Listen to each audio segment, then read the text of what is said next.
Western alienation is one thing, separation another. Preston Manning says separation does not enhance Alberta's clout. In fact, it diminishes it. As a standalone landlocked entity, Alberta will have less bargaining power than it has now, according to Manning. He says it's time to think big. He says by revisiting Alberta's history, you get a sense of the power of the West. The province was carved out of the massive region known as the Northwest Territories, and it was done so to limit its influence politically and economically back in 1905. So Manning says, with that in mind, separatists have to ask, what is the magnitude of our objective? Do we want to be a small little country that would be under tremendous pressure to join the United States within 20 or 30 years? Or do we want to reinvigorate the role and magnitude of the Great Northwest by working together as a bloc? Manning maintains that the future belongs to the West. He says we're on the right end of the country as Asian Pacific influence continues to grow, and by working as a bloc, the West can acquire clout and control over its resources. And then with a smile on his face, he says, that's my optimism showing. We invited Preston Manning to join us for a conversation that matters about Alberta, the current state of discontent, and a potential path forward. Preston Manning, welcome to Conversations That Matter. Thank you ever so much for joining me. Let's start with an idea of where are we at with the sentiment around alienation in Alberta today, and then let's talk about how we got there and what the path forward might be. Well, I think a lot of the alienation and frustration is understandable. You had this crash in oil prices. You had this hostility towards the energy sector and very little understanding of the hydrocarbon sector in the rest of the country. You've got a hostile federal government in the form of the Trudeau government, and now you've had this COVID crisis, which kind of overrides everything and makes it even more difficult for the government to do anything. So it is a perfect storm. And I think that for the starting point is that Albertans and Westerners generally need to decide what is their perspective going to be on the future.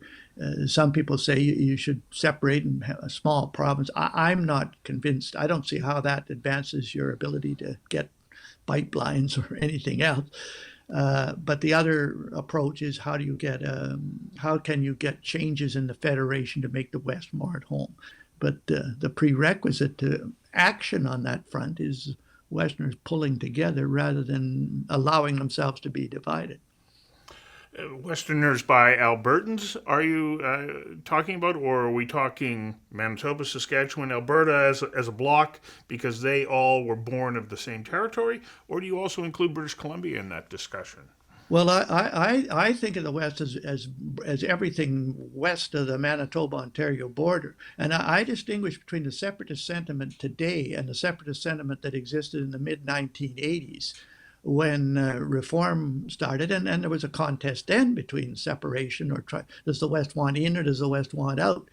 At that time, this Western alienation was broader than it was today. It stretched all the way from Manitoba to Vancouver Island. Today, this alienation and secessionist sentiment is mainly concentrated in Alberta and Saskatchewan, and mainly southern Alberta rather than northern Alberta. So it's narrower, but it's more intense. Maybe it's more intense because it is narrower. But there's quite a difference between then and now. And again, it comes down to when you talk about the West, are you just talking about a fairly narrow chunk, Alberta and part of Saskatchewan, or are you talking about the whole Northwest? I think when Westerners talk about the smaller region, we reduce our significance and we reduce our clout, particularly in the eyes of the rest of the country. I find it interesting that many Albertans don't even understand the history of Alberta, how it came to be as a province. And from your perspective, why is it important that we understand that history and the unique relationship that exists between Edmonton and Ottawa? There's this old saying that if you don't know where you come from, you probably don't have a good idea where you are or where you're headed. So I attach a lot of importance to our our history, that at one time you had the Great Northwest was one huge territory that spread all the way from the Manitoba-Ontario border. It actually went further east because the territory went farther east in the north. And then the premier of the old Northwest Territories, F.W.G. Haltane, who many people, or there's people that study it, think he was in the same league as Macdonald and Laurier. And he wanted the West to remain as one huge big province to counterbalance the weight of Ontario and Quebec in the Federation. And Laurier did not want that. The Liberals were a Quebec-based party. Even back then, the traditional parties were based in the Laurentian region, and they didn't want that. So Laurier carved it up into 3 provinces and 2 territories. And so Alberta was created by the Alberta Act, which was passed by the federal parliament in 1905 and became one of those 3 provinces.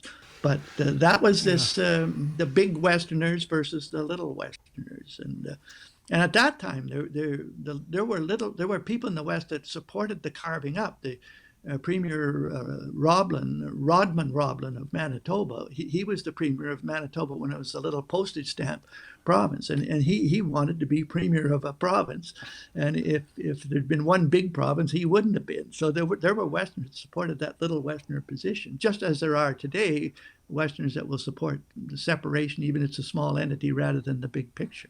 So when we take a look at the history of, let's say, British Columbia joining Confederation, British Columbia was a standalone colony within the British Empire, and it agreed to become a part of Confederation.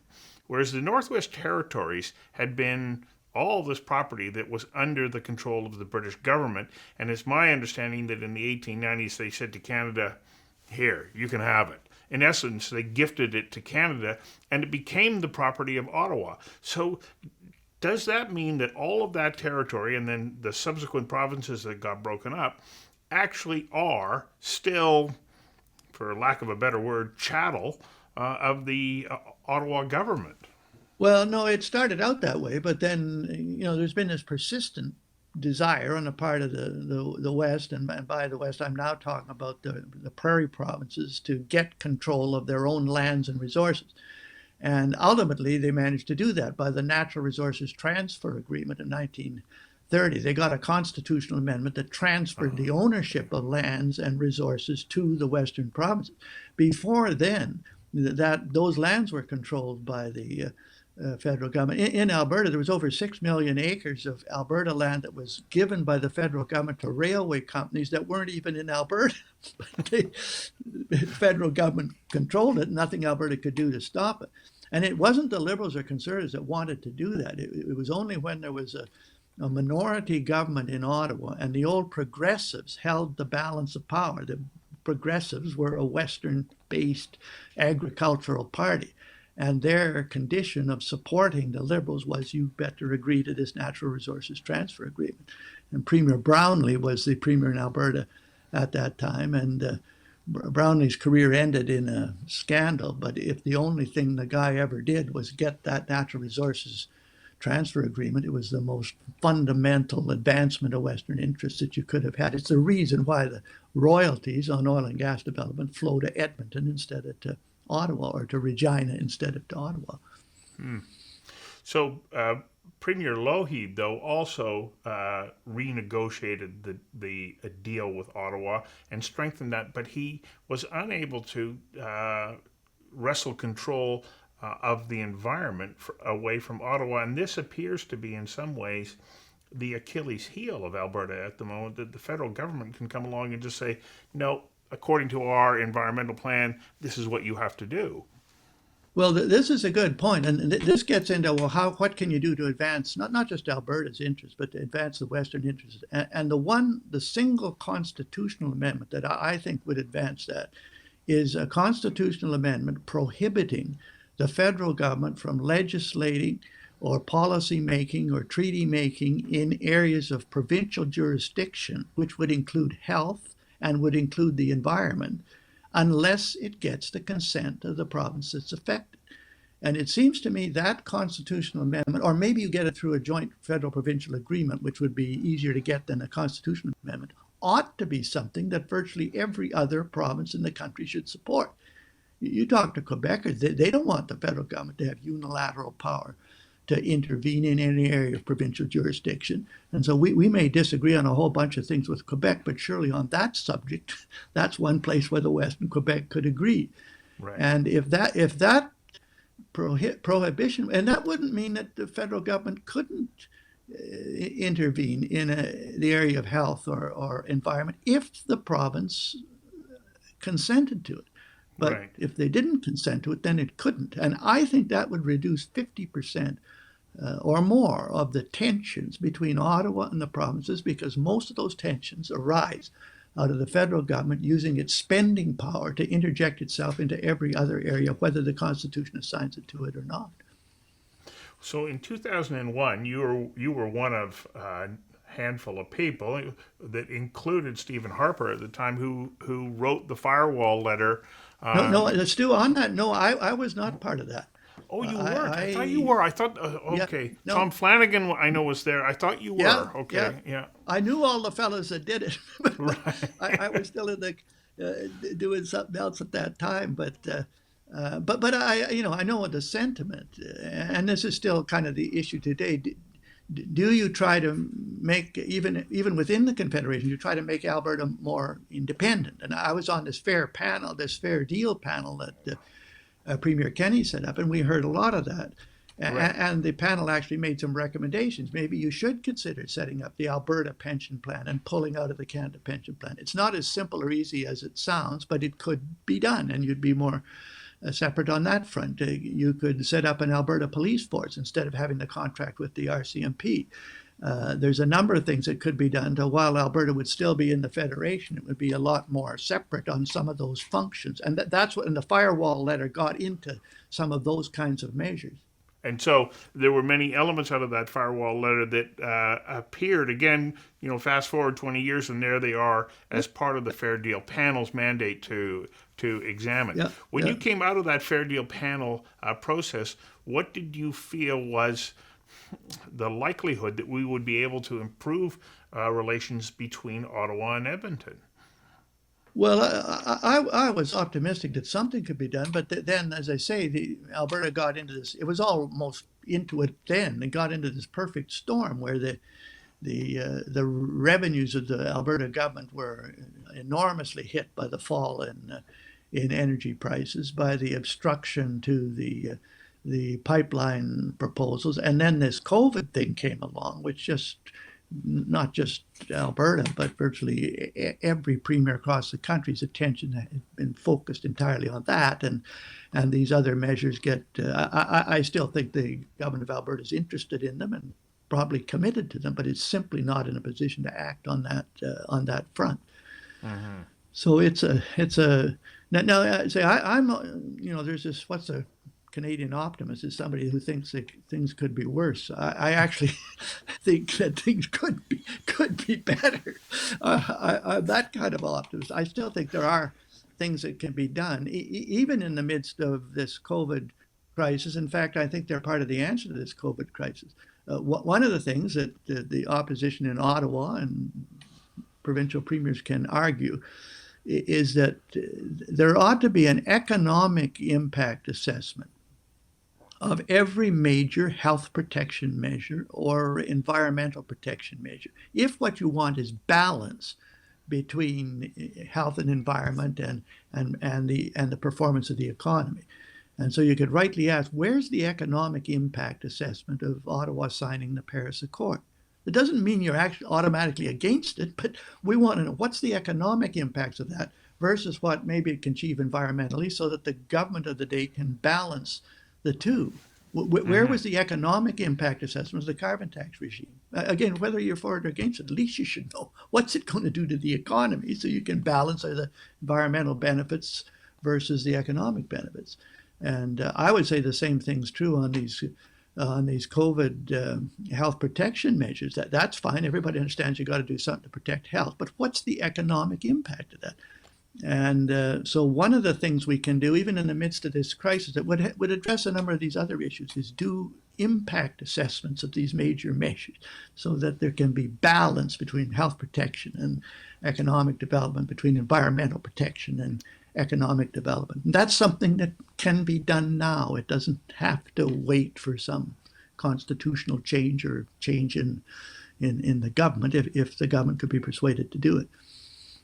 Do you think that COVID-19 has exacerbated feelings of alienation, particularly in Alberta? Because, and the reason I ask this, I happen to be in Alberta when former Green Party leader Elizabeth May and the Bloc Québécois leader both said, well, don't give money to support Alberta until they get off of oil because oil is dead. It was as though there was a collective gasp throughout the province. Oh, yeah, well, it certainly hasn't helped anything. And even on the broader scale, I mean, people are worried, they're frustrated. And if they were already worried or frustrated about Alberta-Ottawa relations, this atmosphere doesn't help that.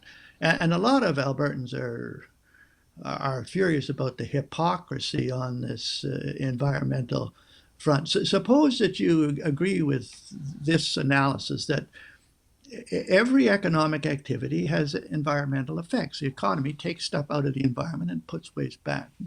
And nobody disagree with that. Mm-hmm. I think most of us would agree that some of those impacts are negative. We should therefore figure out what do you have to do to avoid or mitigate those impacts, and incorporate the cost of avoidance or mitigation in the price of the product that's being produced so that the people that want that pay for the environmental protection aspects of it. Nobody disagree with that. And so you can even apply that to the hydrocarbon industry, and you can even agree with a carbon pricing regime. I would say if you have a carbon pricing regime, it ought to be revenue neutral. You ought to reduce the other taxes by the amount you're connecting to that level, so it doesn't constitute a tax or a tax increase. But here's the rub for Albertans. If that logic is correct, then don't you have to apply it to every other form of energy? If you internalize the environmental impacts of one energy source and don't do it with the others, don't you misprice the energy from those other sources and distort the market? And so you could ask, where's the reservoir tax for the hydro guys? Sure, they don't produce a lot of CO2, but in Canada, they flooded carbon sinks the size of Lake Ontario. So where's the reservoir tax for them? I'd like to see the federal government to tell Quebec Hydro, here's what we're going to do on that front. Where's the radiation tax for the nuclear guys? The nuclear unions profess to be clean as the driven snow. They produce one of the deadliest poisons known to man that is enormously costly to try to figure out what to do with it. Much of that's been paid for by public dollars. So where's the radiation tax for those guys? Where's the environmental levy for the wind guys and the solar guys? These are not environmentally neutral either. At the end of the day, they may be more environmentally, better environmentally than hydrocarbons, but the difference won't be between 0 and 1,000. It'll be between 500 and 600. And do you think that we can lower the temperature a little bit in this tension right now? And if so, what would be the most important first couple of steps? I'll come at it as a Canadian angle. Why did the Canadian cross the road? You know, the old joke is to get to the middle. So I think what's advocating, what's a balanced position on some of these issues? And that's where I come to this issue between the environment and the economy. What's the balanced position? It requires you to know what all the environmental impacts are, but doesn't it require you to know what the economic impacts of your environmental measures are so that the government can strike a balance?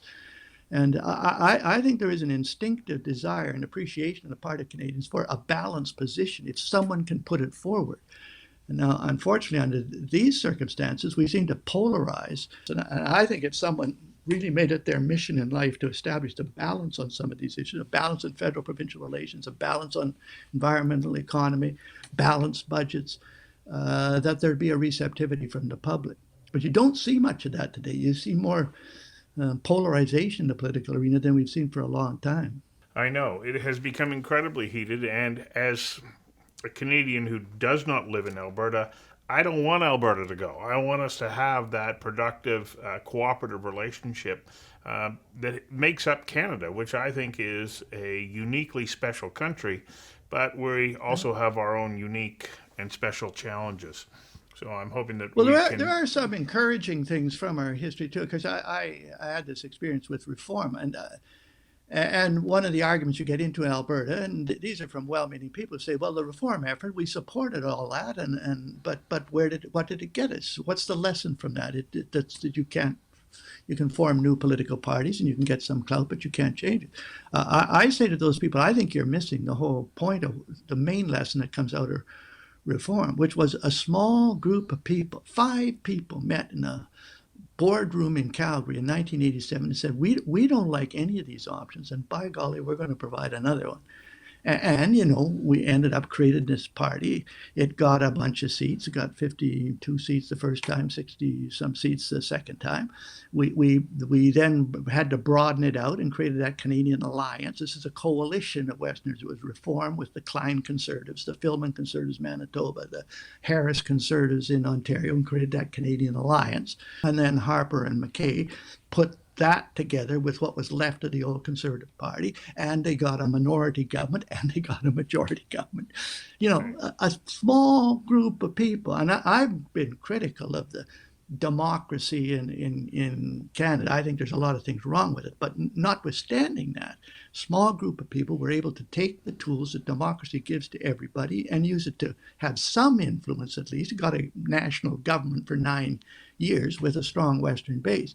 And what I say to a lot of the discontented people today is that can be done again. It can be done again. It's not a hopeless situation where you can't affect anything or you can't change anything. I think you can. But again, it comes back to almost the first question you raised is to what's the magnitude of your objective? Do you want to create a small little country that would be under enormous pressure to join the United States within 20 or 30 years, or do you want to reinvigorate the role of the great Northwest in the country as a whole? And I think time is on our side. I think everything is shifting towards the Asia Pacific region, which stands the West in good state. We're at the right end. We're on the right side of the country for that. Right. Well, That's my optimism. Yeah. Well, I hope you're right. I can't thank you enough for taking the time to share your insights with us. Thank you very much. Okay, well, thank you, Stu. I enjoyed it.